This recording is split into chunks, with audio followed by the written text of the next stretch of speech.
স্ট্রোকের পরে ফিজিওথেরাপির একটা গুরুত্বপূর্ণ ভূমিকা আছে।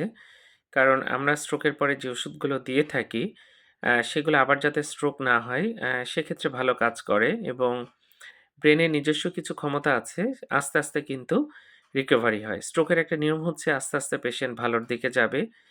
একটু সময় দিতে হবে। তবে ফিজিওথেরাপিতে রোগীদের অনেক উপকার হয়।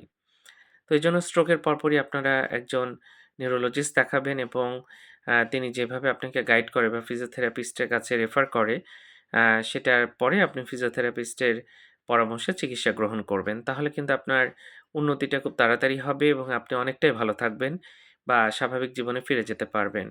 অনেকে দেখা যাচ্ছে বারবার শুধু ডাক্তারই দেখা যাচ্ছেন। ওষুধের কিন্তু খুব বেশি পার্থক্য হবে না। তবে ফিজিওথেরাপিটা খুবই ইম্পোর্টেন্ট এবং ওষুধগুলো খেয়ে যেতে হবে। একজন নিউরোলজিস্টকে অবশ্যই দেখাতে হবে। তিনি যেভাবে ওষুধ লিখে দেন, সে ওষুধ খেতে হবে। কারণ বারবার স্ট্রোক হলে আপনার কিন্তু অনেক রকম ক্ষতি হবে। ধন্যবাদ সবাইকে।